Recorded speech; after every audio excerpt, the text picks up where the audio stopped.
Chapter 1. The Invitation to Yuletide Shadows. Hercule Poirot sat in his impeccably ordered London flat, the fire crackling softly in the grate as December's chill pressed against the windows.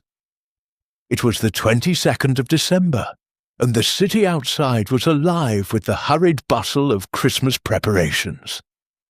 Yet Poirot, ever the creature of habit, found little joy in the season's frenzy.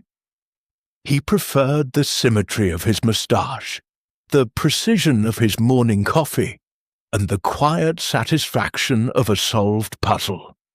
On this particular morning, as he sipped his chocolate chord, a knock sounded at the door. His faithful valet George entered bearing a silver tray with a single envelope. "A letter for you, sir," delivered by hand, and the messenger waited for no reply. Poirot raised an eyebrow. Hand-delivered letters were rare in these modern times. He took the envelope, noting its heavy cream paper and the elegant wax seal. An intricate crest featuring a stag rampant beneath a crown of holly. The address was written in a flowing, aristocratic hand, Monsieur Hercule Poirot, Esquire. With his customary delicacy, Poirot slit the envelope and withdrew a single sheet. Christmas Manor, Yorkshire. My dear Monsieur Poirot, it is with the greatest urgency, yet also the warmest holiday spirit, that I extend to you an invitation to spend Christmas at my ancestral home.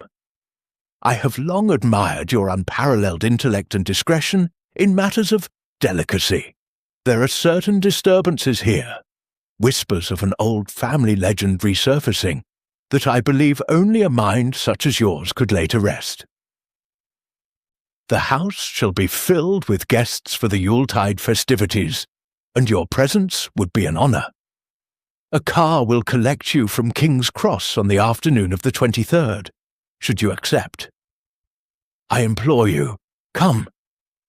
Yours in anticipation, Lord Reginald Haverford Poirot folded the letter thoughtfully, stroking his magnificent moustache. Lord Haverford, he recalled the name. An old Yorkshire family, wealthy from coal and land, now diminished but still clinging to tradition. Christmas Manor was reputed to be a grand Elizabethan pile, isolated on the moors. And disturbances? The word intrigued him more than any promise of festive cheer. He turned to George. "Prepare my valise, mon ami. We depart for the north tomorrow." The following afternoon found Poirot aboard the train to York, wrapped in his heaviest overcoat and fur-lined gloves. Snow had begun to fall as they left London, thickening as the train steamed northward. By the time they reached Yorkshire, the landscape was blanketed in white, the moors stretching endlessly under a leaden sky. At the station, a liveried chauffeur awaited with a gleaming Rolls-Royce. "Monsieur Poirot, his lordship sends his compliments. Nasty weather coming, sir. Best we get on." The drive to Christmas Manor took nearly an hour, the car ploughing through deepening snow along narrow lanes flanked by stone walls. Darkness fell early, and Poirot watched as the headlights picked out twisted trees and occasional glimpses of frozen streams. At last, the manor emerged from the swirling flakes. A vast rambling structure of mellow stone, its mullioned windows glowing warmly against the night. Turrets rose at each corner, and a great porte-cochere sheltered the entrance. Holly wreaths adorned the massive oak doors, and lanterns flickered in the wind. The chauffeur assisted Poirot from the car just as the heavens opened, unleashing a full blizzard. Poirot hurried up the steps, where the doors swung open to reveal a tall, silver-haired gentleman in evening dress. "Monsieur Poirot, you braved the elements. How splendid!" Lord Reginald Haverford was in his late 60s, with the weathered good looks of his class and eyes that betrayed both relief and anxiety. Come in, you must be half frozen." The entrance hall was magnificent. A soaring space with a hammer-beam roof, suits of armour standing sentinel, and an enormous fireplace where a Yule log blazed. Garlands of evergreens draped the stone walls, intertwined with crimson ribbons and glass ornaments that caught the firelight. The air carried the rich scent of pine, spiced oranges, and roasting chestnuts. "Welcome to Christmas Manor," Lord Haverford said, taking Poirot's coat. "Built in 1587 by my ancestor, Sir Edmund Haverford, quite the rogue from all accounts. We've kept up the old traditions as best we can." As footmen took Poirot's luggage, other figures emerged from adjoining rooms. First came Lady Haverford, a handsome woman of 50, with iron-grey hair and a welcoming smile that did not quite reach her eyes. "So this is the famous Hercule Poirot," she said, extending a hand heavy with rings. "Reginald has spoken of little else since posting that letter." Poirot bowed over her hand. "Madame, the pleasure is mine. Your home is magnificent." More guests appeared. Miss Diana Haverford, the daughter, 25, vivacious, with modern bobbed hair and a scarlet dress that stood out vividly against the ancient stone. Her fiancé, Captain Richard Langley, a bluff military man with a neat moustache and restless energy. Then the family solicitor, Mr. Edgar Thorpe, thin, precise, perpetually adjusting his pince-nez, and Miss Clarissa Thorne, Lady Haverford's companion, a faded gentlewoman who hovered anxiously. Finally, two unexpected guests, Professor Alistair Blackwood, an eminent folklorist with wild white hair and a booming voice, and his young assistant, Mr. Julian Graves, pale and intense. "We are quite the assorted company," Lord Haverford said with forced jollity, as they gathered around the fire with glasses of hot buttered rum. "Professor Blackwood is here researching our family legends, particularly the tale of the Grey Lady." At this, a hush fell. Even the crackling fire seemed subdued. "The Grey Lady?" Poirot inquired politely, his green eyes alert. Lord Haverford hesitated, then laughed. "Old superstition.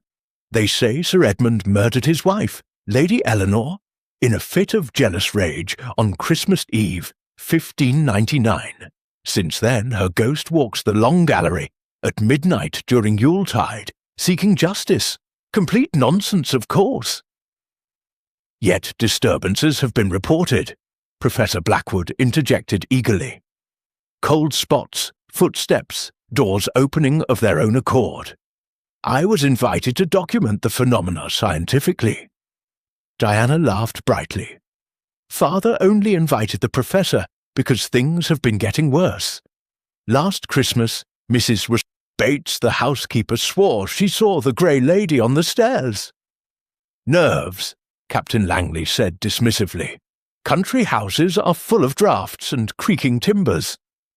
But Poirot noted how several guests avoided each other's eyes, how Mr. Thorpe clutched his glass rather tightly. Dinner was announced, a sumptuous affair in the panelled dining hall, with a long oak table gleaming under candlelight. The menu featured traditional Yorkshire fare, roast goose with sage and onion stuffing, flaming Christmas pudding, and mince pies washed down with claret. Conversation flowed, but Poirot sensed undercurrents. Diana and her father exchanged strained glances when inheritance was mentioned. Captain Langley drank rather heavily. Miss Thorne kept watching the windows as though expecting something to appear in the swirling snow. After dinner, the party adjourned to the drawing-room for carols around the piano. Diana played competently, and voices rose in "God Rest Ye Merry Gentlemen" and "The Holly and the Ivy." Outside the blizzard raged, rattling the casements. As the clock struck 11, Lord Haverford suggested early retirement. "The weather's worsening. We may be quite cut off tomorrow. Proper old-fashioned Christmas." Poirot was shown to his room in the east wing, a spacious chamber with a four-poster bed, tapestries depicting hunting scenes, and another roaring fire. His window looked out over the snow-covered gardens, where skeletal trees bent in the wind. As George unpacked his things, Poirot stood at the window.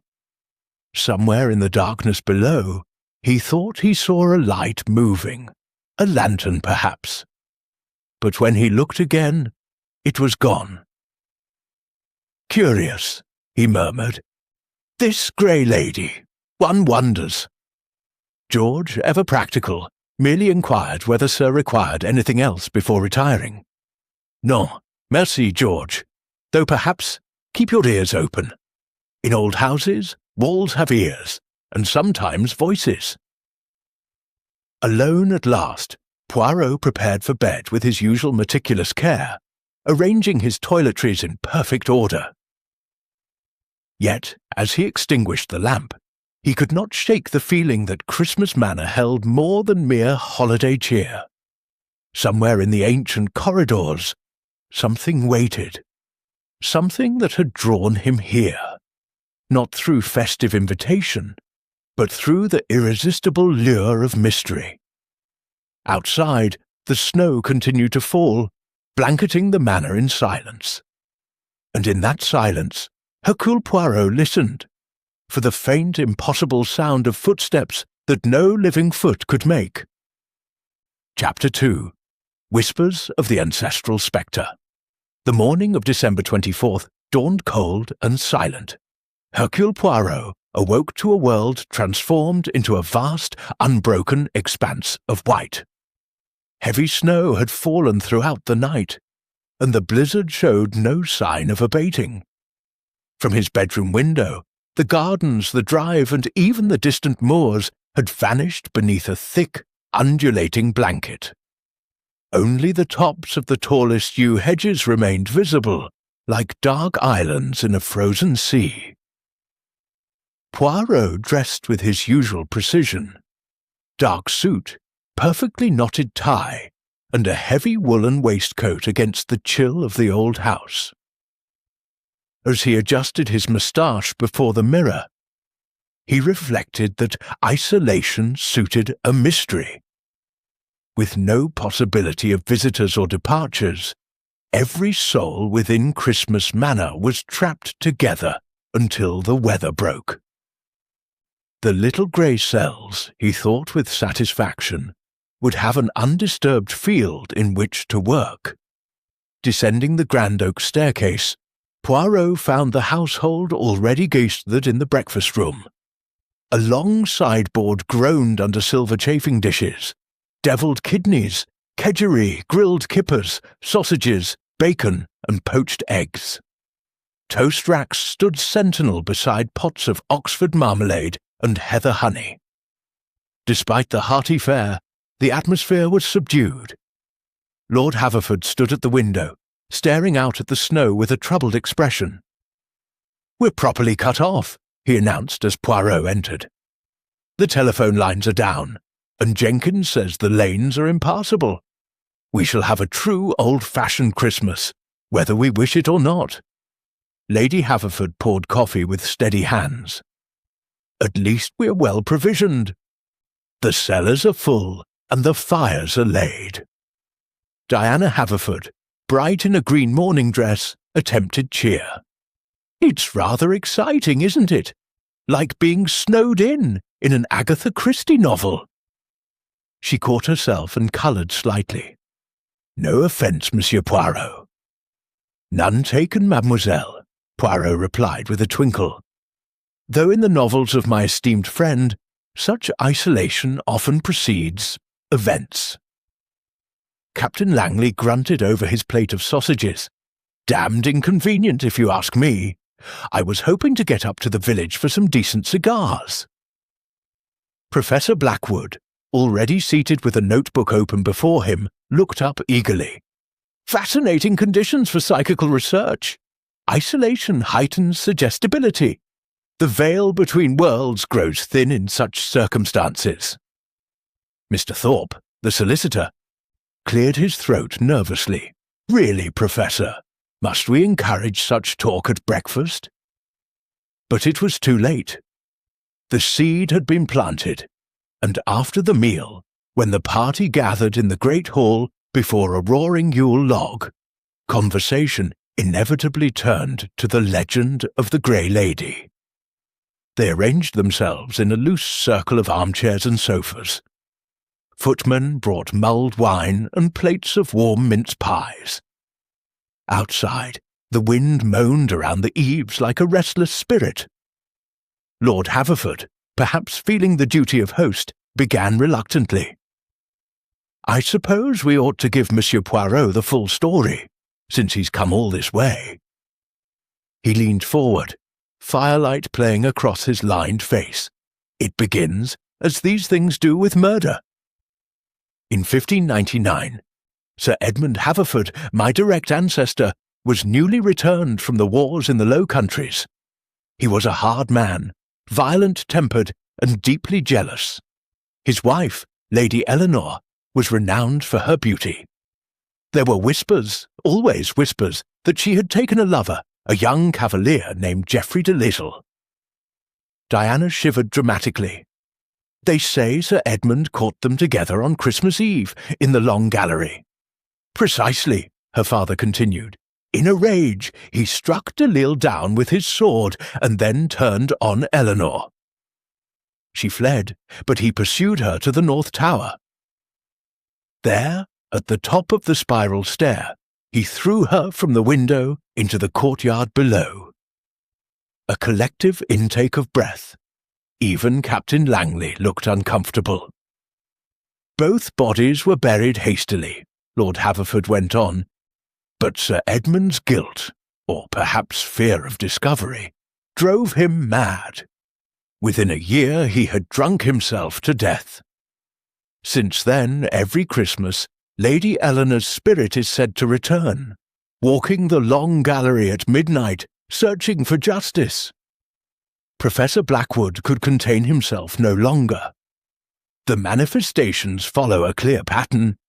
Cold spots along the gallery, the scent of lavender, Lady Eleanor's favourite perfume, and most compellingly, the sound of a woman weeping. Last year, on Christmas Eve, Mrs. Bates the housekeeper heard footsteps following her when she went to lock up. She turned, and for a moment, only a moment, she saw a figure in grey, with long pale hair, standing at the far end beneath the minstrel's gallery.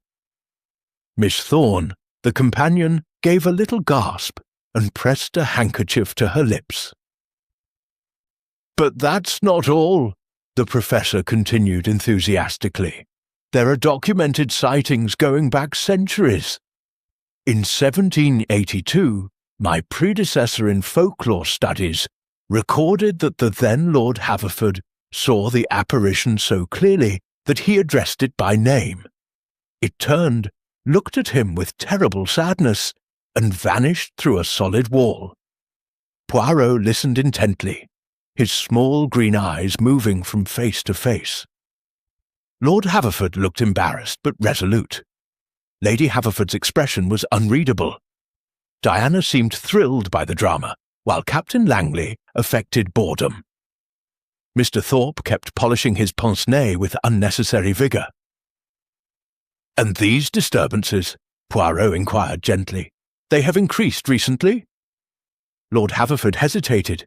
"There have been incidents, small things. Doors found open that were locked. Footsteps in empty corridors. And last month—" He stopped. "Last month," Diana finished for him, "someone or something moved Mother's jewellery box from her dressing table to the exact spot in the Long Gallery where Lady Eleanor is said to have been confronted by Sir Edmund." Lady Haverford spoke for the first time, her voice cool. "It was probably one of the maids playing a foolish prank." But Poirot noted how her hand trembled slightly as she set down her cup. The professor produced a small leather-bound book from his pocket. "I have here the original account from Sir Edmund's chaplain, written in 1600, May I read a passage?" Without waiting for permission, he opened it and began in a sonorous voice. "On the eve of our Saviour's birth, as the household retired, there came from the long gallery the most piteous crying of a woman in distress. His lordship, being sore afraid, armed himself and went forth with 2 men servants. There they beheld a lady all in grey, her hands outstretched as though in supplication. When his lordship demanded to know her business, she spoke not, but turned and walked through the panelling where no door exists. Thereafter a great cold fell upon the house, and the fires would not burn till morning." He closed the book triumphantly. "The pattern holds across 4 centuries. Captain Langley drained his glass. "Pattern of hysterical servants and imaginative gentlemen, more like." Yet, even as he spoke, a sudden draught swept through the hall, though every door and window was fast shut. The flames in the great fireplace dipped low, and for a moment the temperature seemed to plummet. Miss Thorne gave a small cry. "Merely the chimney," Lady Haverford said sharply. "These old houses are full of draughts." But Poirot observed that several logs had been disarranged, as though an unseen hand had passed through them. Interesting. The morning passed with attempts at normal Christmas preparations. Diana and Miss Thorne decorated the enormous tree in the hall with glass baubles and wax candles. Captain Langley and Julian Graves, the professor's assistant, were sent to fetch more holly from the conservatory. Lord Haverford retreated to his study with Mr. Thorpe. Something about estate papers, Poirot gathered. Finding himself momentarily alone, Poirot took the opportunity to explore. He moved quietly through the ground floor rooms, the library with its thousands of leather-bound volumes, the morning room with delicate French furniture, the gun room smelling of oil and leather. Eventually, he found his way to the long gallery, a magnificent space running the entire length of the west wing. Dark oak panelling rose to a hammered ceiling, and tall windows looked out over the snow-choked gardens. Ancestral portraits lined the walls, stern Haverfords in ruffs and armour, elegant ladies in farthingales and pearls. Poirot walked slowly, his patent leather shoes making no sound on the ancient Turkey carpet.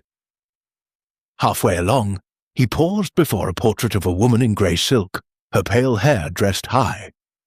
The brass plate read, "Lady Eleanor Haverford, née Fitzroy, died 1599. The painted eyes seemed to follow him with gentle melancholy. At the far end, beneath the minstrel's gallery, stood a small marquetry table. Poirot approached it thoughtfully. This, then, was the spot where the jewellery box had been found. He examined the floor, the walls, the windows. Nothing appeared disturbed.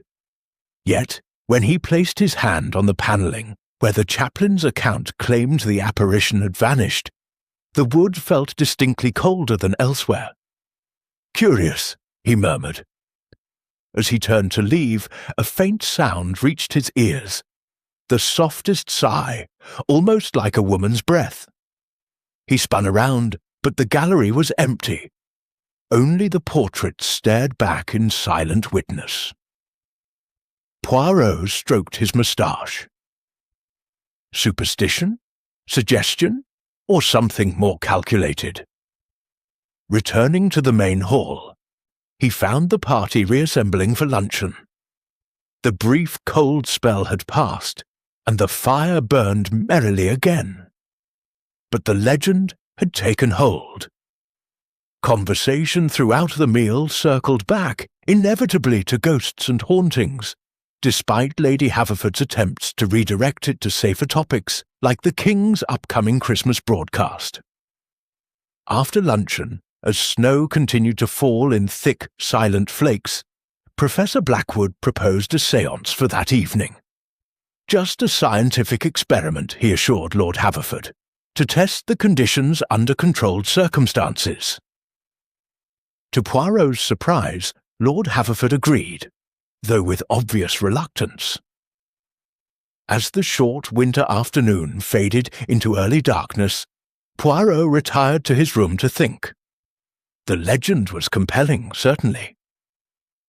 But legends, he knew, were often built upon very human foundations: greed, jealousy, revenge.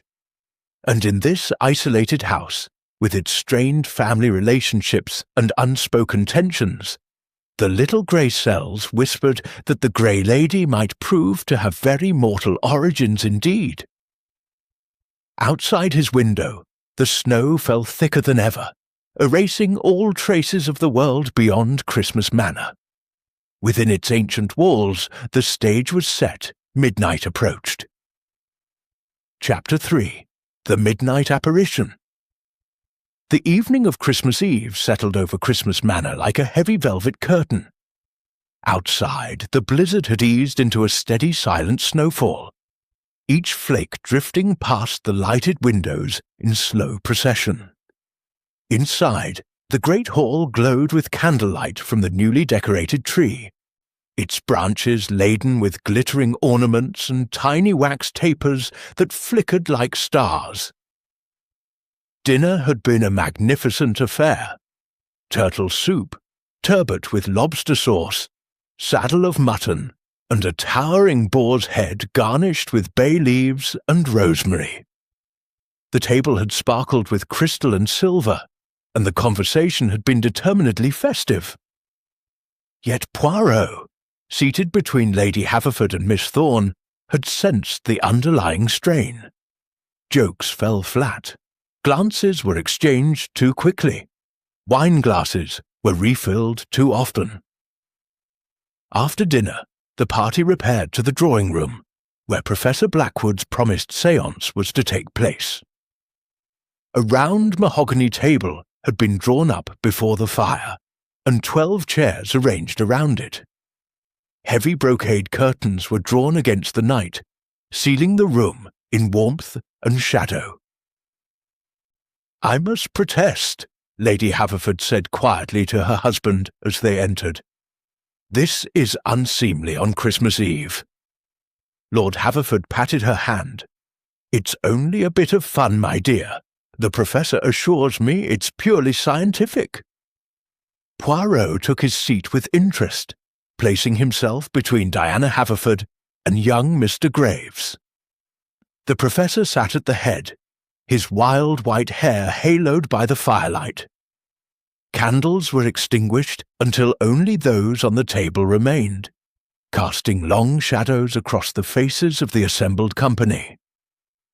"We shall begin with a simple circle," Blackwood announced in his deep theatrical voice. "Hands upon the table, palms down, fingers touching those of your neighbours. We seek only to invite any presence that wishes to communicate. No fear, only openness." The circle formed. Poirot felt Diana's cool fingers on his left, and Graves's slightly trembling ones on his right. Captain Langley, opposite, wore an expression of sceptical amusement. Mr. Thorpe looked frankly terrified. Professor Blackwood closed his eyes. "Is there any spirit present who wishes to speak with us this Christmas Eve?" Silence. Only the soft crackle of the fire and the distant moan of wind in the chimneys. He repeated the question more insistently. Still nothing. Then, almost imperceptibly, the temperature in the room began to drop. Poirot felt it first as a chill along his neck, then spreading through the air like icy breath. The candle flames dipped and wavered, though no draught was apparent. Diana gave a small gasp. "It's getting colder." "Patience," the Professor murmured. "The conditions are forming." A faint rapping sounded, 3 distinct knocks from beneath the table. Miss Thorne whimpered. "Is that you, Spirit?" Blackwood asked eagerly. 3 knocks for yes, 1 for no. Are you the Grey Lady of Christmas Manor? 3 more knocks, louder this time. Captain Langley snorted. Someone's foot! But he stopped. Every person at the table had their hands clearly visible above the mahogany surface. The knocks continued in rapid succession, spelling out what the professor claimed was a message in simple code. Poirot listened carefully, but the pattern seemed random to him. Then, abruptly, the candles guttered out altogether. Darkness swallowed the room. A collective cry rose. Someone, Miss Thorne, screamed. "Stay calm!" Lord Haverford commanded. "It's only the draught." But even as he spoke, a new sound filled the room. The soft, unmistakable rustle of silk, as though a woman in long skirts moved among them. Poirot's senses were acute in the darkness. The rustling passed close by him, close enough that he felt the air stir and caught the faintest scent of lavender. Then came the weeping. Low, heartbreaking sobs, as of a woman in deepest grief. Diana clutched Poirot's arm. "Monsieur, do you hear?" "I hear, mademoiselle," he replied quietly. The sobbing grew louder, circling the table. Footsteps, light, deliberate footsteps, accompanied it now, moving across the carpet toward the door. Suddenly, the candles flared back to life, as though relit by an invisible hand. The room was empty save for the 12 seated figures, but the door to the corridor stood wide open, though it had been firmly closed at the start. Professor Blackwood was triumphant. "Magnificent manifestation, the strongest I've ever witnessed." Lady Haverford rose unsteadily. "I think we've had quite enough for one evening." But the events of the séance proved only a prelude. Later, as the household prepared for bed, Poirot lingered in the great hall. The clock had just struck 11:30. Most guests had retired, though he could hear Captain Langley and Lord Haverford murmuring in the library over brandy. Poirot's curiosity drew him toward the long gallery. The legend claimed the Grey Lady walked at midnight. He wished to see for himself. The gallery was dimly lit by a single lamp left burning for the servants. Moonlight filtered through the tall windows, casting silver bars across the carpet. Snow still fell thickly outside, muffling all sound. Poirot walked slowly, his footsteps hushed. He paused before Lady Eleanor's portrait, studying the painted face in the half-light. The expression seemed different now, more sorrowful, perhaps. He had nearly reached the far end when he heard it. The same soft rustle of silk from the séance, but clearer now, coming from the direction of the minstrel's gallery above. Poirot froze. A figure appeared at the top of the small staircase that led down from the gallery. A woman in a long grey gown, her pale hair loose about her shoulders. She moved with unnatural grace, descending step by step. The temperature plummeted. Frost formed on the inside of the nearest window. The apparition reached the bottom step and turned toward Poirot. For a moment, moonlight illuminated her face. Beautiful, tragic, eyes dark with unshed tears. She raised one hand, as though in supplication, and opened her mouth as if to speak. Poirot, ever the rationalist, felt the hairs rise on his neck.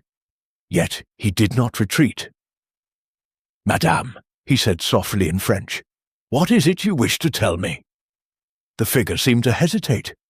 Then, with heartbreaking clarity, she spoke, a voice like wind through dead leaves. "Justice!" The single word hung in the freezing air. Justice for the betrayed. She took one step toward him. At that moment, a door slammed somewhere in the house. The spell broke. When Poirot looked again, The figure was dissolving like mist in sunlight, until only the faint scent of lavender remained. He stood motionless for a long minute, then briskly retraced his steps. At the entrance to the gallery, he examined the carpet carefully. No footprints marred the pile. Yet, at the spot where the apparition had stood, a single white camellia lay upon the Turkey rug. Fresh, dewed, impossible in midwinter. Poirot picked it up delicately. Camellias had been Lady Eleanor's favourite flower, according to the professor's research. He was still examining the bloom when hurried footsteps approached. Diana Haverford appeared, wrapped in a dressing gown, her face pale. "Monsieur Poirot, thank heavens, I saw you from my window. Did you see her?" "I saw something, mademoiselle," Poirot replied carefully. Diana clutched his arm. "It was the Grey Lady. I couldn't sleep after that dreadful séance, so I was looking out at the snow, and I saw a light moving in the gallery. Then I saw her, clear as day, walking toward the North Tower." "The North Tower?" Poirot's interest sharpened. "Yes, the very stairs from which she was thrown. Father always keeps that door locked now. He says it's unsafe." Yet, even as she spoke, a new sound reached them. A muffled cry from upstairs, followed by running feet.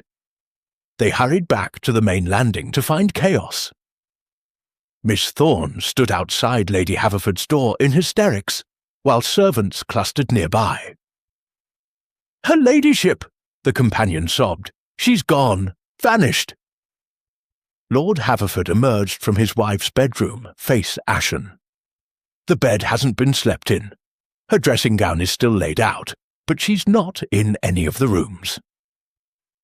Captain Langley appeared, pulling on a jacket. "Windows are all fast. The snow's undisturbed beneath them. She can't have gone outside." Professor Blackwood pushed forward. "The spirit has taken her." "It's just as in the old accounts." "Nonsense!" Lord Haverford snapped, though his voice shook. "We must search the house thoroughly." The search began immediately. Every room, every cupboard, every corridor was examined. Poirot joined methodically, noting details, no signs of struggle, no note left behind. They reached the North Tower door, ancient oak, bound with iron, secured by a heavy padlock. "Locked as always," Lord Haverford said, producing the key from his pocket. "Only I have this." He opened it. Stone spiral stairs rose into darkness, lit faintly by a narrow arrow-slit window. Halfway up, they found her. Lady Haverford lay crumpled at the foot of the top landing, unconscious but breathing.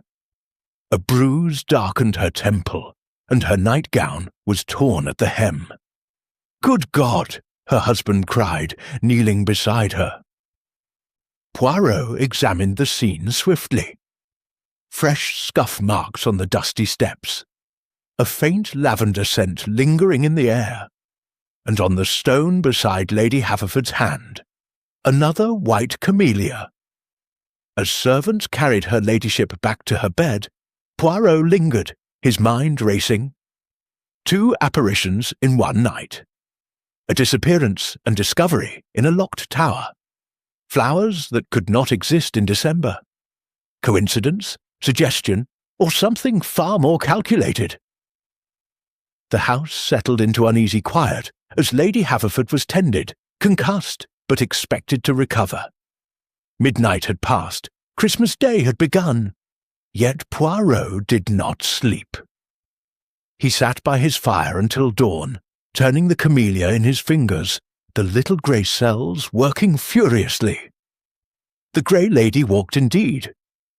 But ghosts, he reflected, did not strike living women unconscious.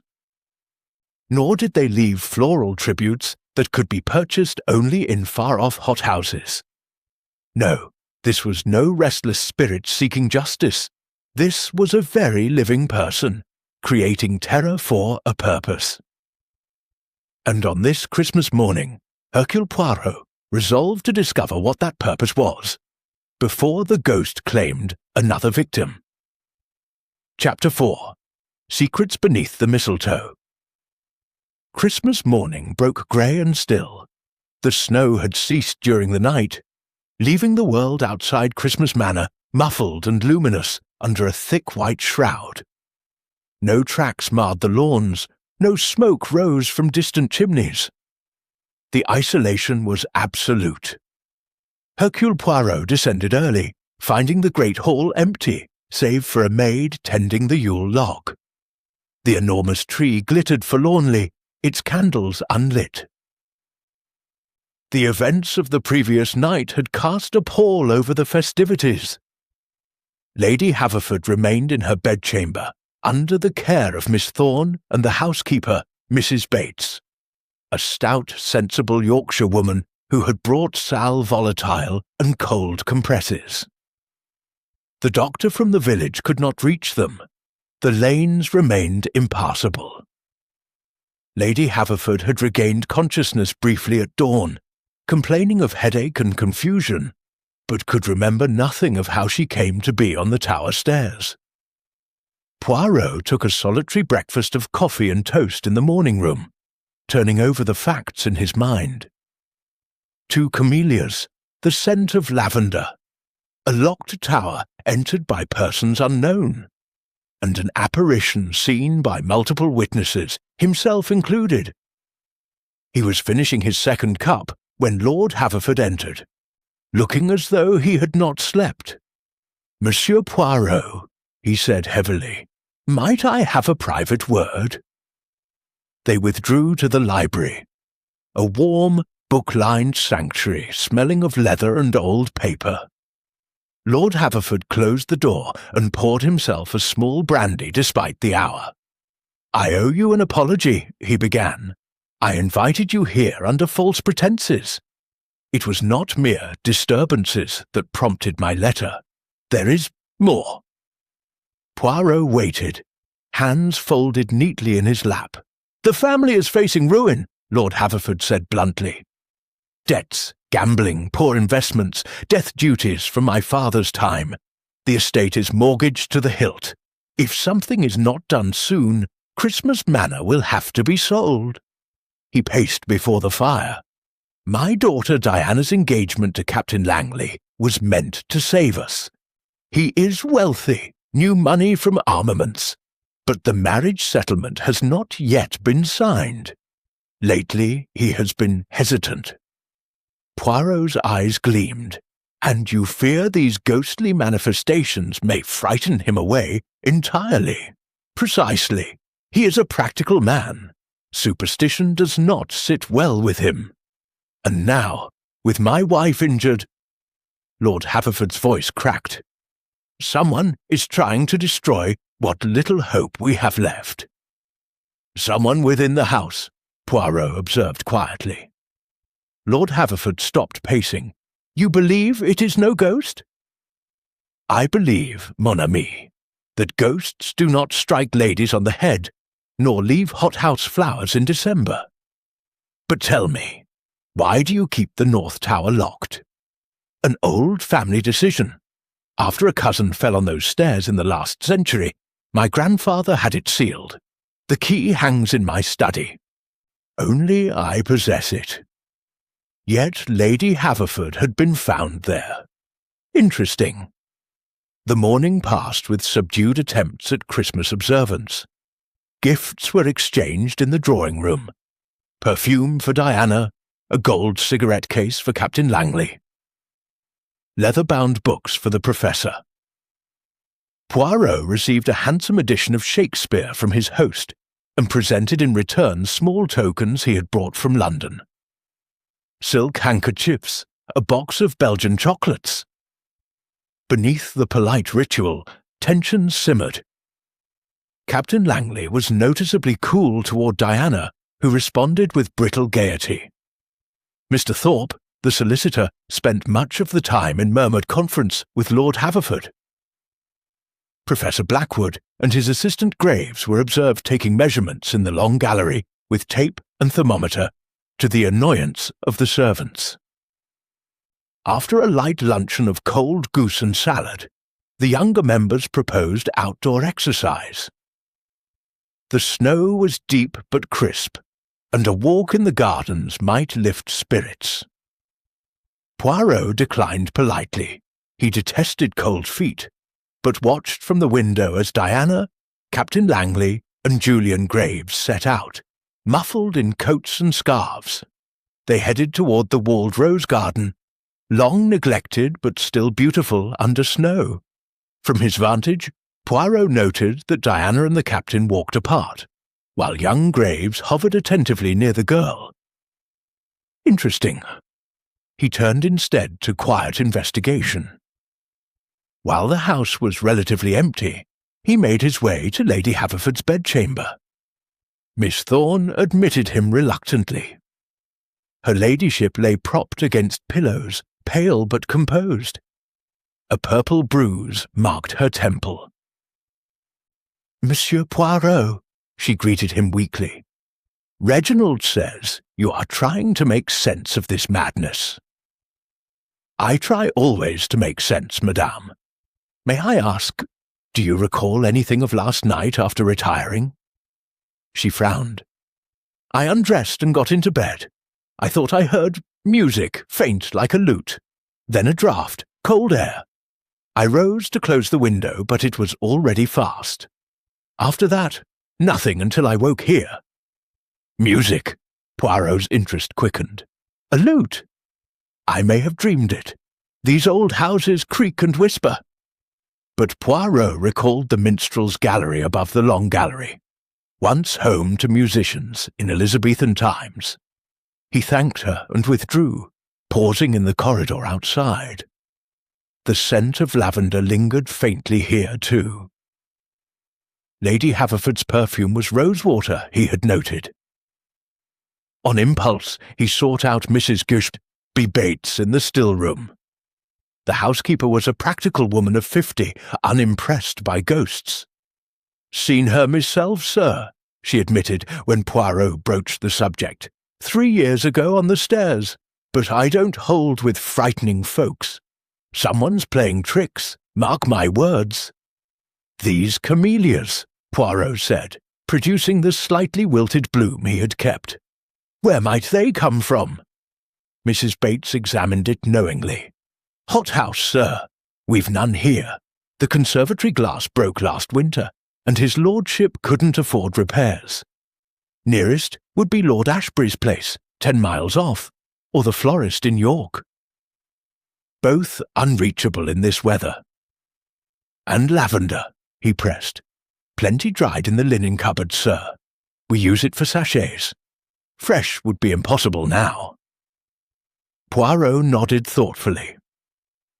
Dried lavender could be used to create the scent. The flowers must have been brought into the house earlier, by someone who planned this campaign of terror. Returning to the main floor, he encountered Professor Blackwood emerging from the long gallery, flushed with excitement. "Monsieur Poirot, remarkable readings. The temperature dropped 12 degrees at the exact spot where the apparition appeared to you, and my photographic plate, exposed overnight, shows a distinct orb of light." Poirot regarded him steadily. "You believe, then, in the supernatural?" "I believe in phenomena that science has not yet explained," the professor declared. "Though I confess, the attack on Lady Haverford troubles me. Spirits do not typically inflict physical harm." "Precisely," Poirot murmured. Tea was served early in the drawing-room, with crumpets and Christmas cake. The outdoor party returned, rosy-cheeked and apparently reconciled. Diana laughing at something Captain Langley said, Graves trailing behind looking moody. As they gathered around the fire, conversation turned inevitably to the mystery. "I still say it's someone in this house," Captain Langley stated flatly. trying to scare us all witless." "But who would gain?" Diana asked.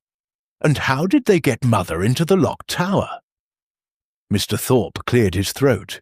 "If I may, there is another matter. The family jewels. Lady Haverford's sapphires were to be part of Diana's marriage settlement. They have disappeared."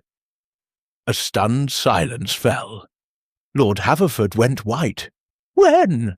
"This morning, my lord. I went to the safe to fetch the inventory for Captain Langley, and the case was gone." Poirot leant forward. "The safe, was it forced?" "No, sir. Opened with the combination. Only his lordship and her ladyship know it." All eyes turned to Lord Haverford, who looked stricken. "I have not touched them," he said hoarsely. Lady Haverford was sent for and confirmed, through Miss Thorne, that she had not moved the jewels. The atmosphere grew thick with suspicion. Captain Langley rose abruptly. "This is intolerable. If these jewels are not recovered, I must reconsider." "Richard, please!" Diana cried. But he strode from the room. In the ensuing awkwardness, Poirot quietly excused himself. He needed solitude to arrange the little grey cells. In his bedroom, he paced before the fire. Motives were emerging like crocuses through snow. Financial desperation, a faltering engagement, missing jewels, an attack that might have killed Lady Haverford. And throughout, the Grey Lady, used as a most convenient smokescreen. Someone in this house knew the legend intimately. Someone who could move unseen through corridors, who had access to dried lavender and hothouse flowers smuggled in before the snow. Someone who wished to prevent the marriage, or hasten the sale of the estate, or conceal a theft. But who? Poirot paused at his window. In the snowy garden below, he saw two figures walking the path that had been shoveled clear, Diana and Julian Graves. They stood close together beneath the arching yew boughs, hung with mistletoe. As Poirot watched, Graves took Diana's hand and raised it to his lips. She did not pull away. Ah! The pieces shifted, realigned. Jealousy. Young love thwarted by necessity, perhaps an accomplice, or perhaps something darker. Dinner that evening was a strained affair. Captain Langley sent word he had a headache and would take a tray in his room. The remaining guests picked at roast beef and Yorkshire pudding while avoiding one another's eyes. Afterward, as the ladies withdrew, Lord Haverford drew Poirot aside. "The jewels must be found, monsieur. If Langley withdraws, we are finished." Poirot nodded. "They will be found, mon ami, and the author of these disturbances unmasked. But I require one thing of you. Anything. Tonight, after the household retires, we shall set a trap for our ghost." Lord Haverford's eyes widened, but he agreed. As the clock struck 10, the house grew quiet. Fires were banked, candles snuffed. One by one, doors closed along the corridors. But in the long gallery, two men waited in darkness, Hercule Poirot and Lord Haverford, seated motionless in high-backed chairs concealed behind a suit of armour.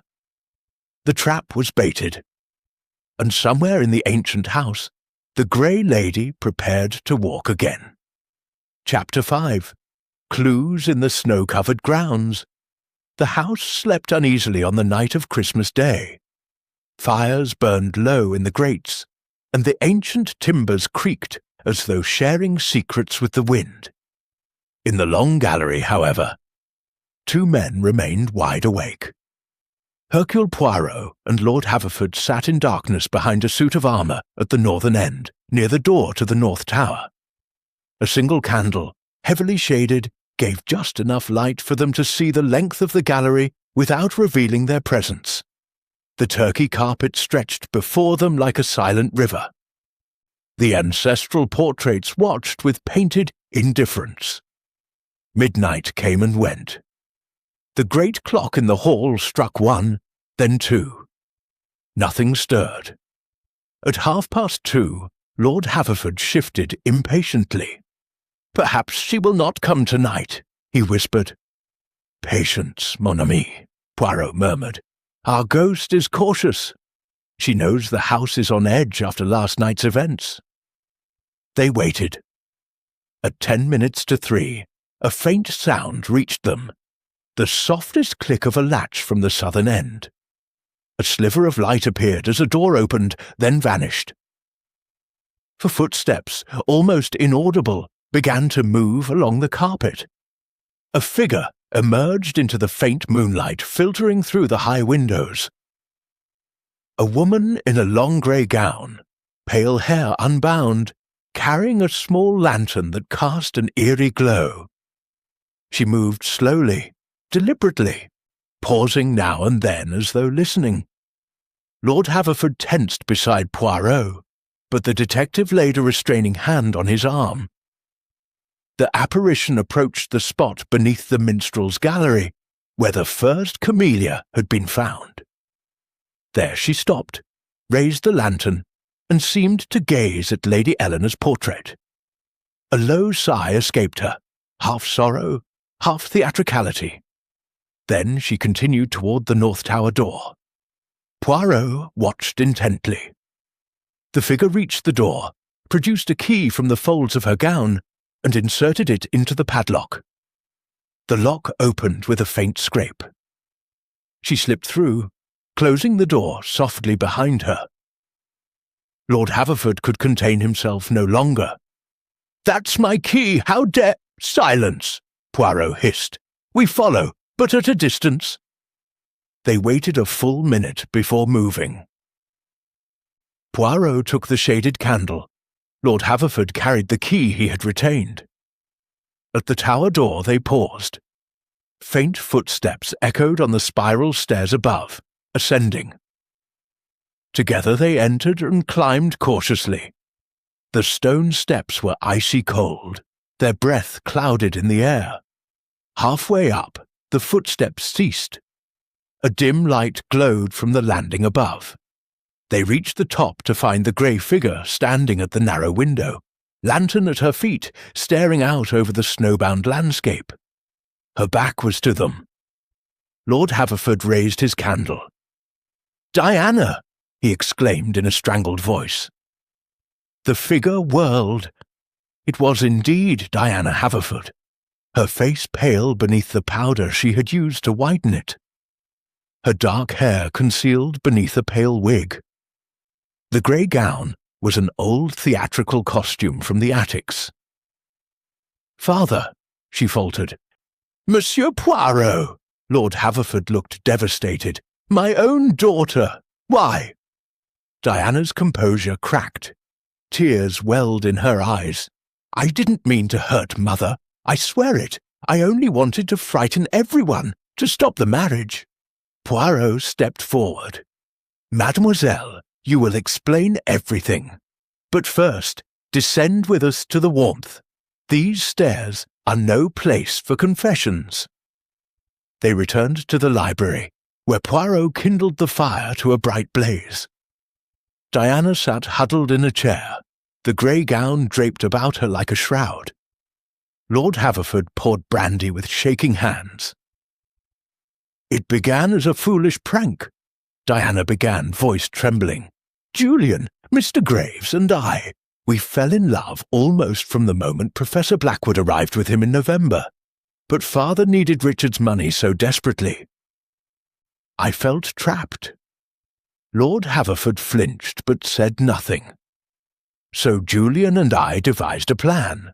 We would revive the Grey Lady legend, make the house seem cursed, so that Richard would withdraw and Father would have to sell. Julian has been secretly buying options on the estate through an agent. Once sold cheaply, he could restore it, and we could marry." Poirot nodded slowly. "The disturbances began before my arrival then. The jewellery box moved, the footsteps, and the camellias. Julian brought them from York before the snow. He has a small hothouse connection through the university. The lavender sachets were easy, taken from the linen cupboard. And the wig, the gown, from the attics. There are trunks of old theatrical costumes. Grandmother was an amateur actress. Lord Haverford found his voice. But your mother, Diana, how could you risk her? That was an accident, Diana cried. Last night, after the séance, I went to Mother's room to leave another camellia on her pillow, just to deepen the fear. She woke suddenly and saw me in the costume. She screamed and ran toward the tower door. I had left it unlocked. I followed to stop her crying out, but she slipped on the stairs in the dark. I struck her only to quiet her, then carried her up so it would seem the ghost had lured her there. Poirot's eyes were grave. You might have killed her, mademoiselle. Diana buried her face in her hands. I know. I have been sick with guilt all day. And the jewels? Lord Haverford demanded hoarsely. Diana looked up, startled. The sapphires! I know nothing of them, truly. Poirot stroked his moustache thoughtfully. Then we have a second criminal in our midst. The ghost was convenient cover for another crime.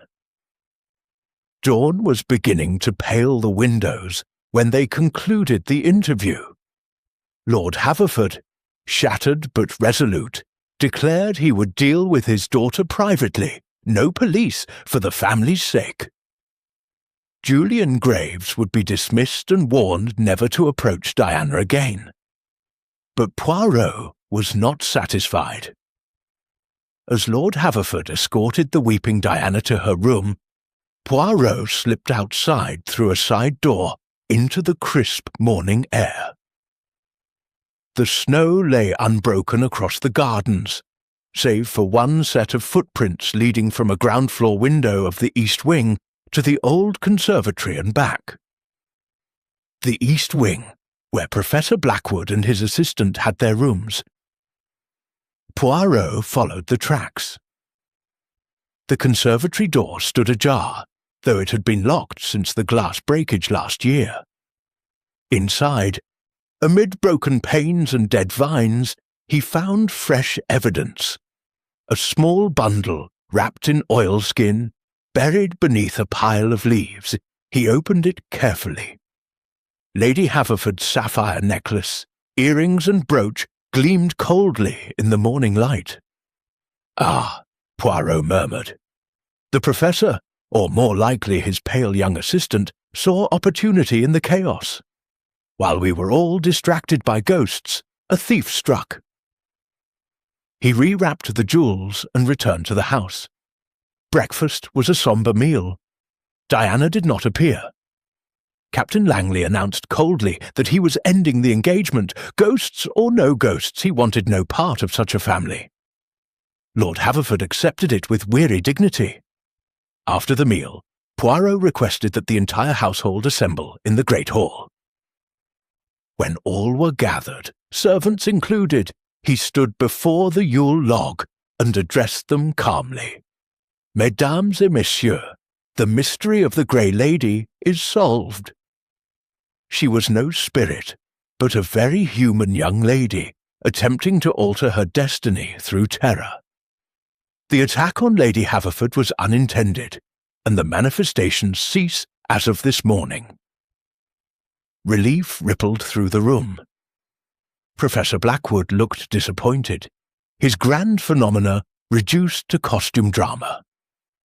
But, Poirot continued, there remains the matter of the stolen jewels. He produced the oilskin bundle and unwrapped it. Gasps echoed around the hall. These were hidden in the conservatory, taken advantage of the confusion created by our ghost. The footprints in the snow, made last night while we watched the gallery, led directly from Mr.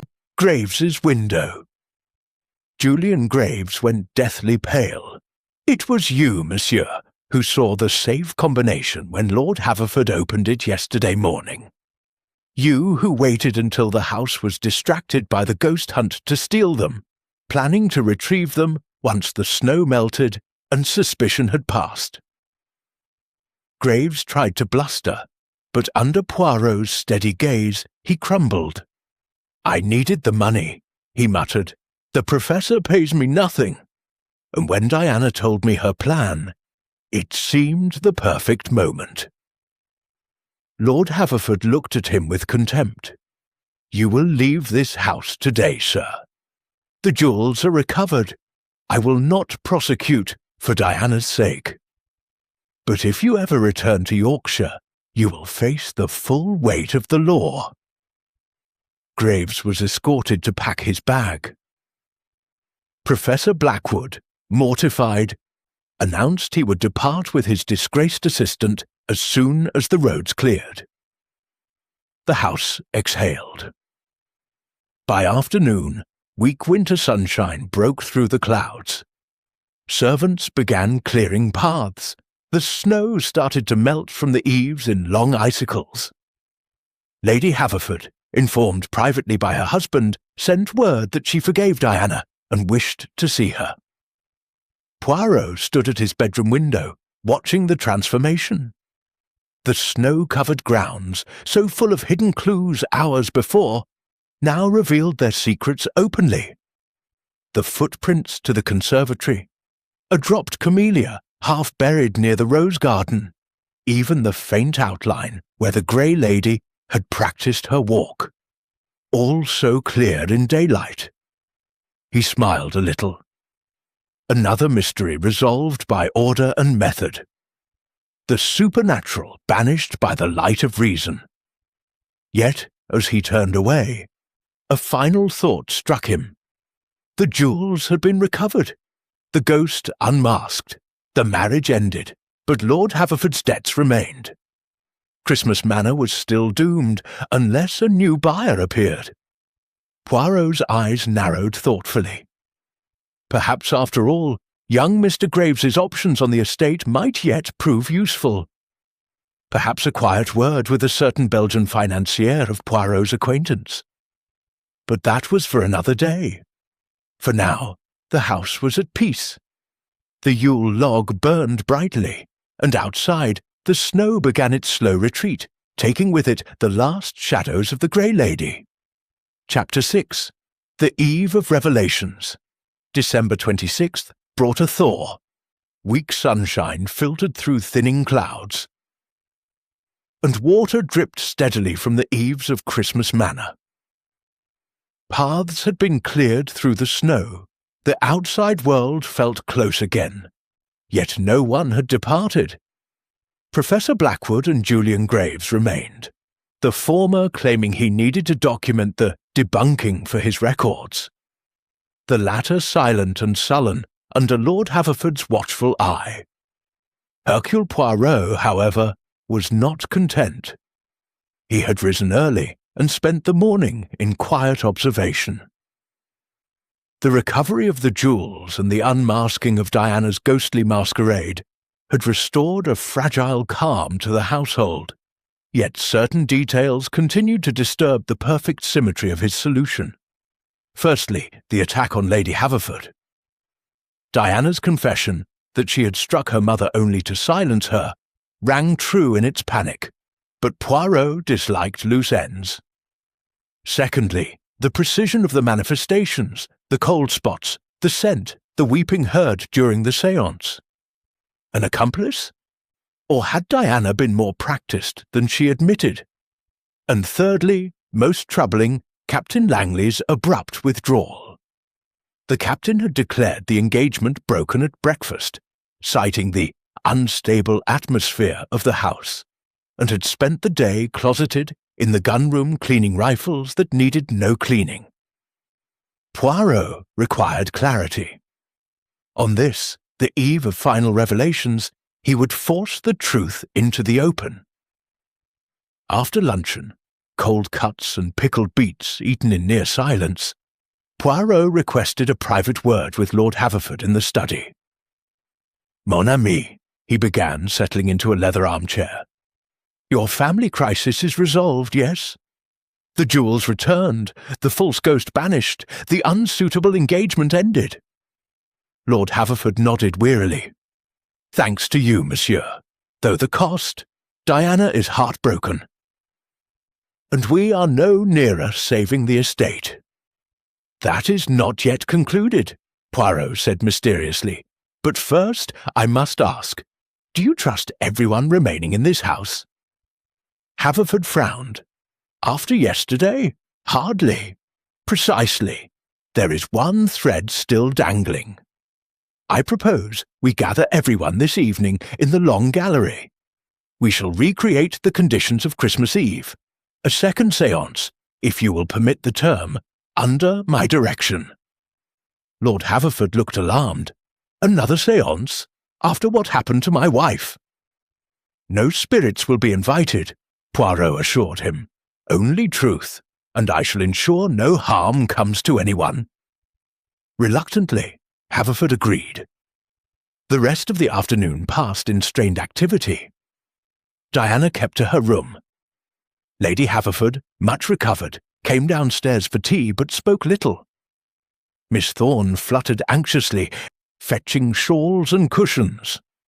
Mr. Thorpe buried himself in legal papers. Captain Langley continued his solitary brooding. Professor Blackwood, meanwhile, cornered Poirot in the library. Astonishing development, monsieur. The human agent behind an apparently genuine haunting. I must include it in my forthcoming book, naturally with names changed. Poirot regarded him coolly. You are satisfied, then, that no genuine manifestation occurred? Blackwood hesitated. Scientifically, yes, though the cold spots were remarkably consistent with psychical phenomena. And your assistant? He played no part in the deceptions.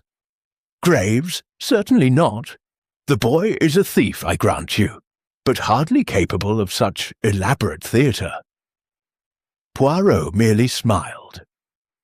As dusk fell, the Long Gallery was prepared. Heavy curtains were drawn against the early darkness. Candles were placed upon a small table at the northern end beneath the minstrel's gallery. Chairs were arranged in a semicircle, facing the spot where the Grey Lady had twice appeared. At 8 o'clock, the household assembled at Poirot's summons.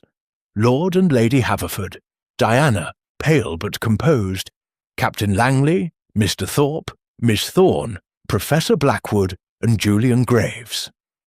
Even Mrs. Bates and 2 senior maids were invited to sit at the rear. Poirot believed servants often saw what their masters missed. The atmosphere was electric with unease. Poirot stood at the centre, small and immaculate, his eyes bright. "Mesdames et messieurs," he began, "we are here to lay the Grey Lady finally to rest. Much has been explained, yet certain inconsistencies remain. Tonight, under controlled conditions, we shall resolve them all." He gestured to the table. "We shall sit as we did for the séance, hands visible, no contact. But this time, there will be no invitation to spirits. We wait only for human truth to reveal itself." They took their places. Candles flickered. Outside, wind rattled the windows. Minutes passed in silence. Then, as on Christmas Eve, the temperature began to drop. Breath became visible. The candle flames dipped low. Miss Thorne whimpered. Diana stared fixedly at the floor. Professor Blackwood leaned forward eagerly. "Remarkable! The conditions are reproducing themselves." Poirot watched every face. A faint rustle of silk sounded from the southern end of the gallery. All heads turned. The grey figure appeared once more, gliding slowly from the shadows, lantern in hand, pale hair gleaming. Captain Langley half rose. "This is intolerable. Sit down, monsieur," Poirot commanded sharply. "Observe!" The apparition moved closer, repeating her previous performance, pausing beneath Lady Eleanor's portrait, sighing, drifting toward the tower door. But this time Poirot was prepared. He rose swiftly and stepped forward, blocking her path. "Enough, mademoiselle," he said firmly. "The game is over." The figure halted. For a moment she stood motionless, then reached up and removed the pale wig. Not Diana.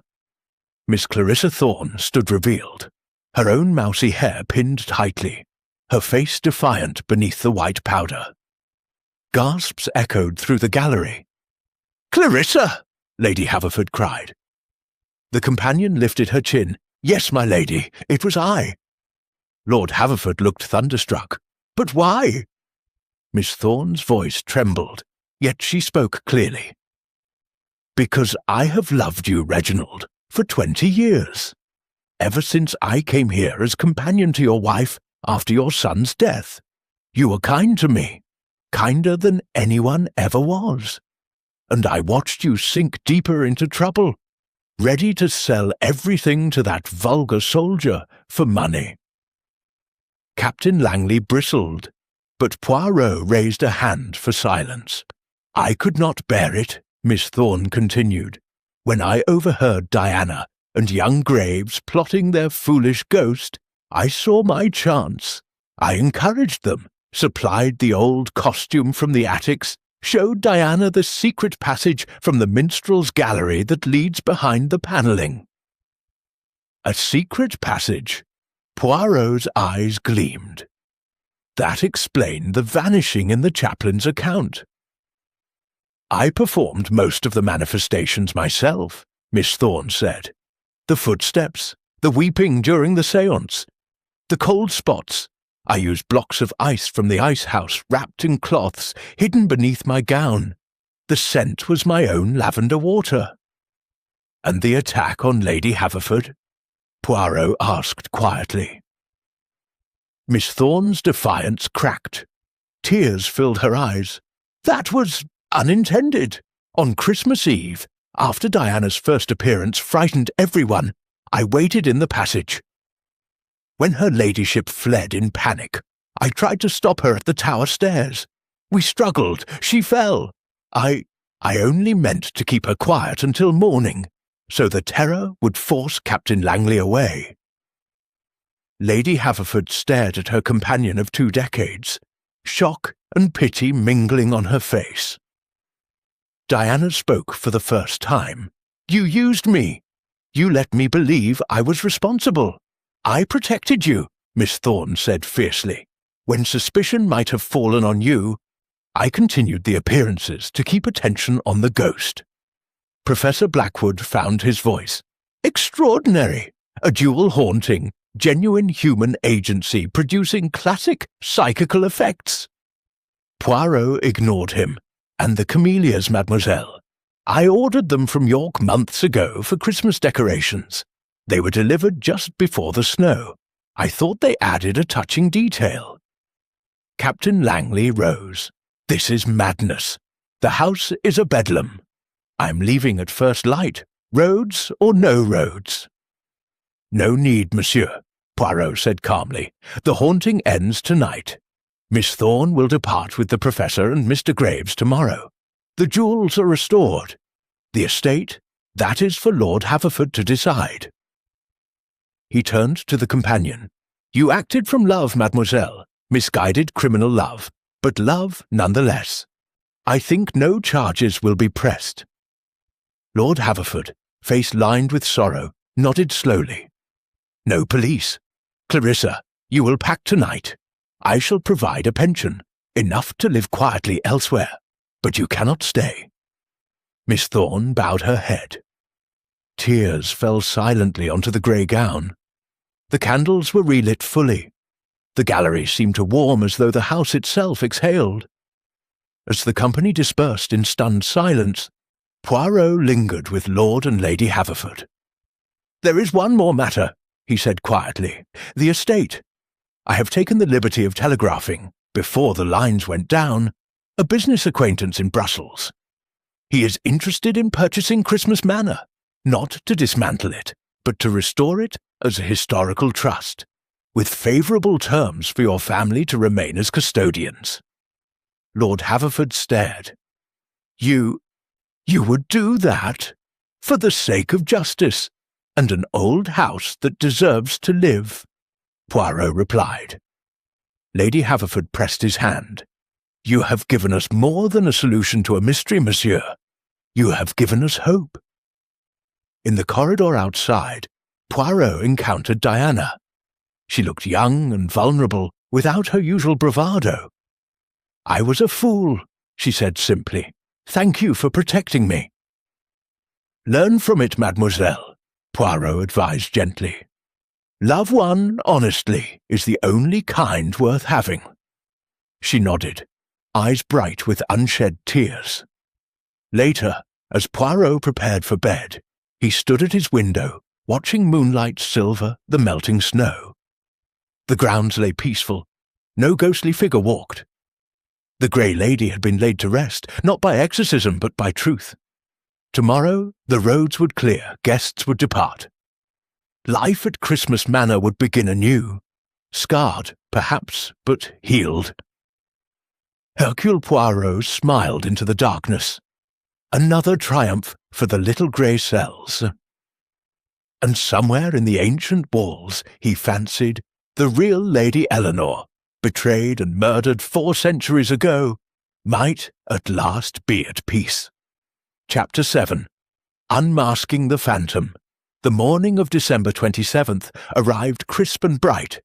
Meltwater cascaded from the roof in silver streams, and the snow on the lawns had settled into a hard, glittering crust. Servants were busy packing trunks in the East Wing. Professor Blackwood and Julian Graves were to depart on the midday train from York, and Miss Thorne would accompany them as far as London, before continuing to a quiet seaside town where a cousin lived. The atmosphere in the great hall at breakfast was one of strained politeness. No one spoke of the previous night's revelations, yet the air crackled with unspoken farewells and regrets. Hercule Poirot, however, had not finished. He had passed a restless night, arranging and rearranging the facts in his mind. Miss Thorne's confession had been dramatic, heartfelt, and, in many particulars, convincing. Yet certain elements refused to fit the elegant pattern his little grey cells demanded. The cold spots had been too precisely localized for blocks of ice carried beneath a gown. The weeping during the séance had come from multiple directions simultaneously. And most troubling of all, on the night of the first apparition, the night he himself had seen the Grey Lady in the Long Gallery, Miss Thorne had been seated beside Lady Haverford in the drawing-room, playing carols at the piano until well past midnight. Someone else had worn the grey costume that night. Poirot required a final gathering. At 11 o'clock, just as the professor's luggage was being loaded onto the sleigh that would take them to the station, Poirot appeared in the hall and addressed the company with quiet authority. Mesdames et messieurs, one last time I must impose upon your patience. Before any departure, we shall assemble in the Long Gallery. There remains a phantom to unmask completely. Protests arose. Captain Langley declared he had heard quite enough ghostly nonsense. Diana pleaded fatigue, but Lord Haverford supported Poirot.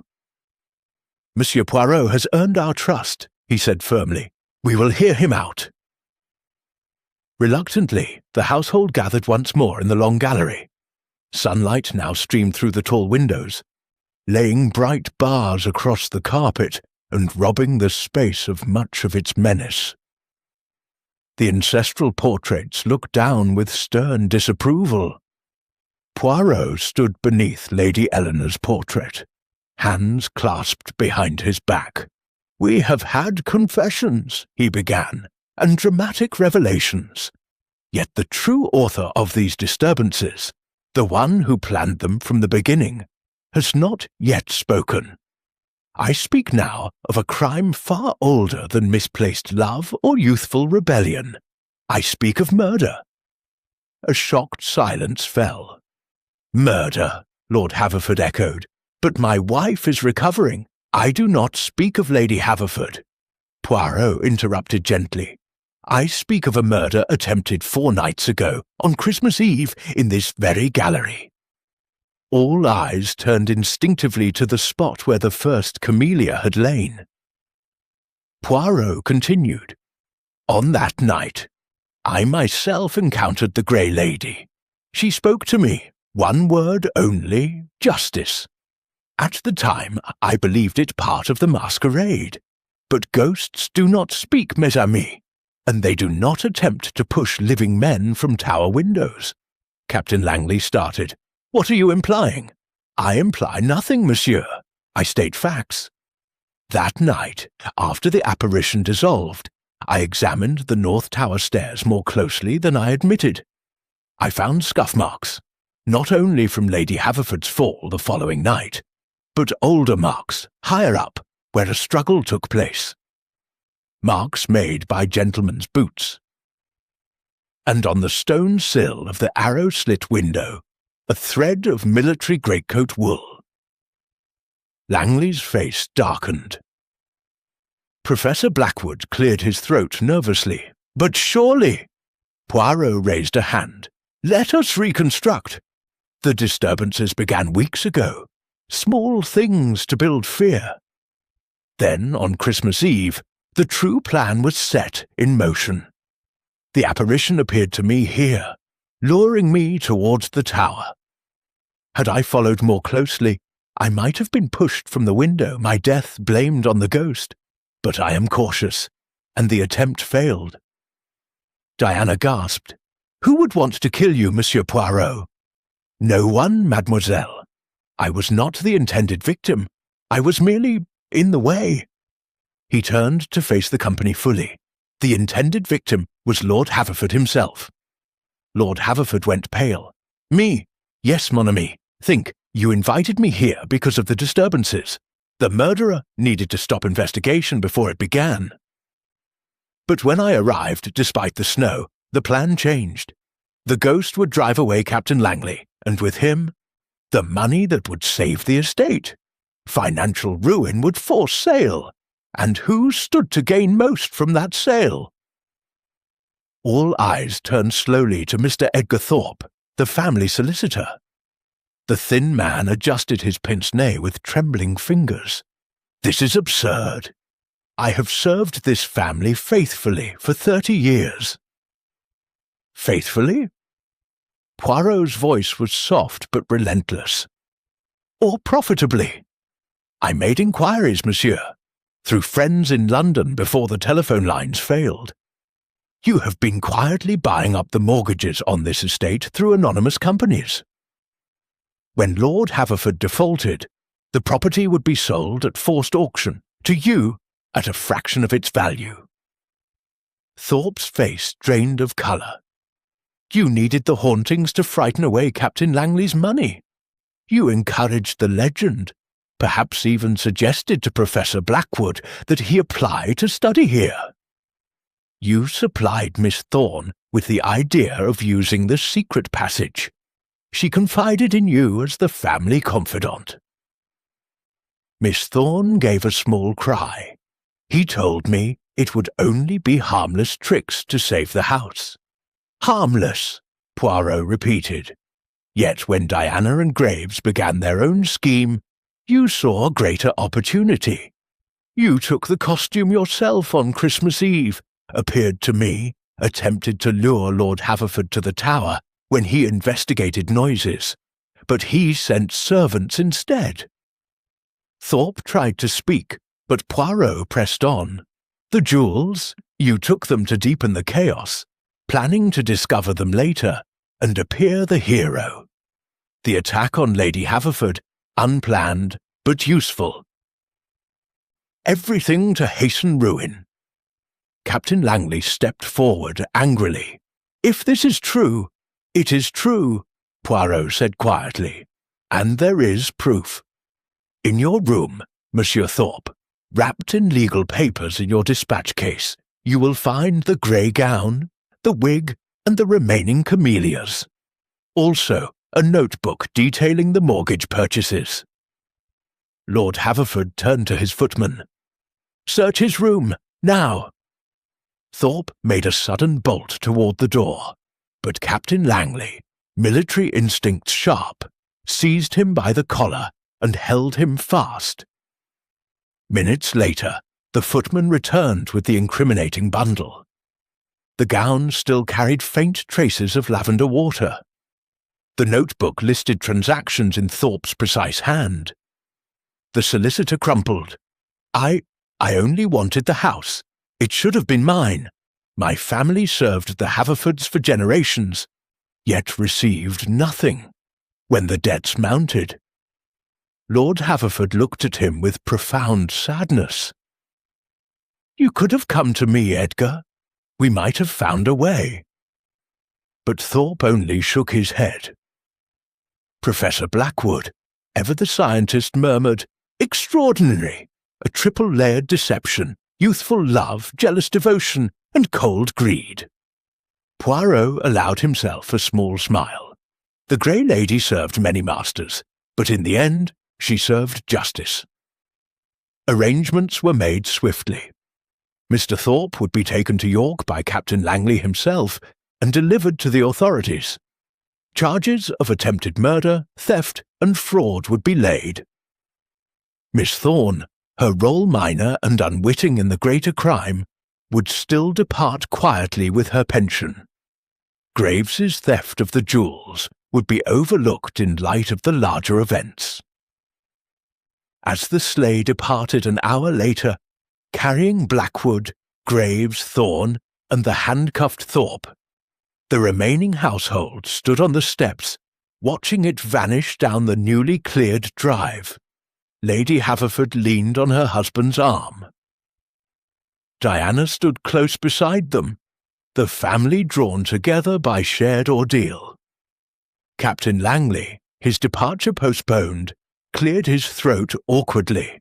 "Perhaps I was hasty about the engagement. If Miss Diana is willing to reconsider." Diana smiled shyly. "Perhaps, Captain, we might start again, properly this time." Poirot watched the small reconciliations with satisfaction. The phantom was unmasked. Greed had worn the grey gown, but truth had stripped it away. As he turned back into the house, Lord Haverford clasped his hand warmly. "You have saved more than my life, Monsieur Poirot. You have saved my family, and perhaps the manor itself." Poirot twinkled. "The Belgian financier still wishes to purchase, but now on terms that will clear the legitimate debts and allow you to remain. A happy Christmas after all, no?" Inside, the great hall seemed brighter, the Yule log's embers glowing with new life. The Grey Lady would walk no more. Justice, 4 centuries delayed, had finally come to Christmas Manor. Chapter 8. The Dawn of Christmas Justice. The morning of December 28th brought a transformed world to Christmas Manor. The thaw had accelerated overnight. Broad patches of green lawn emerged from retreating snow, and the moors beyond shimmered under a pale winter sun. Rooks wheeled and cawed above the chimneys, as though announcing the return of ordinary life. Hercule Poirot stood in the great hall, valise packed and waiting beside the door. His fur-lined overcoat lay ready, and George hovered discreetly in the background. The detective had intended to depart on the early train, but Lord Haverford had begged him to remain for one final gathering, a proper farewell, and a true Christmas celebration delayed by turmoil. The household assembled at 11 o'clock in the drawing-room, where a fresh fire crackled and sunlight poured through the tall windows. Lady Haverford, fully recovered save for a fading bruise concealed by careful powder, presided over tea and plum cake. Diana, in a soft blue morning dress, looked younger and lighter than she had since Poirot's arrival. Even Captain Langley, his departure postponed indefinitely, sat beside her with proprietary ease. Professor Blackwood and his disgraced assistant had gone the previous day. Miss Thorne had followed quietly. Her single trunk, speaking of a lifetime's modest service, ended in sorrow. And Mr. Thorpe, handcuffed and silent, had been delivered to the authorities in York by a grim-faced constable summoned once the telephone lines were restored. Only peace remained. Lord Haverford raised his teacup. "To Monsieur Hercule Poirot," he said simply, "who came as a guest and leaves as the saviour of this house." "Hear, hear," echoed softly around the room. Poirot inclined his head with characteristic modesty. "It is the little grey cells that deserve the credit, mon ami. They merely required stimulation." Lady Haverford smiled warmly. "You have given us more than safety, monsieur. You have given us truth, and a future." She glanced toward the window, where a sleek motor car could be seen approaching up the newly cleared drive. "Ah," Poirot said with satisfaction, "that will be Monsieur Van Hoeyck, the Belgian financier of whom I spoke." The car drew up before the porte cochere, and a portly gentleman in a fur-collared coat emerged, greeted effusively by Lord Haverford. Introductions followed. Monsieur Van Hoeyck, a collector of historic English properties, had long admired Christmas Manor from photographs and descriptions. Over luncheon, delayed Christmas fare of roast beef, flaming pudding, and champagne, the terms were discussed openly. Van Hoeyck proposed to purchase the estate outright, clearing all legitimate debts, but with a generous lease allowing the Haverfords to remain as custodians for their lifetimes. The house would be restored, opened occasionally to scholars and approved visitors, but preserved as a family home. Diana's eyes shone. Captain Langley, sensing opportunity, offered to assist with modernizations, electric lighting, perhaps central heating. Lord Haverford accepted with gratitude that bordered on wonder. After the meal, the party moved to the long gallery for coffee. Sunlight now flooded the space, turning dust motes into dancing gold. The ancestral portraits seemed less stern in the bright light. Even Lady Eleanor's painted eyes appeared serene. Poirot paused before her portrait one last time.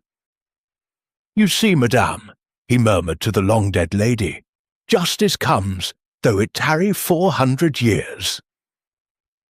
Diana joined him, slipping her hand through Captain Langley's arm. "Do you think she's truly at peace now, Monsieur Poirot?" "I think, mademoiselle, that houses, like people, heal when truth is spoken within their walls, say. The Grey Lady sought justice for betrayal. Today betrayal has been unmasked in her name. It is fitting." Lord Haverford approached, holding a small leather case. "A token of our gratitude," he said, opening it to reveal a handsome gold pocket watch, its back engraved with the Haverford crest and the date. Poirot accepted it with genuine pleasure. "Magnifique!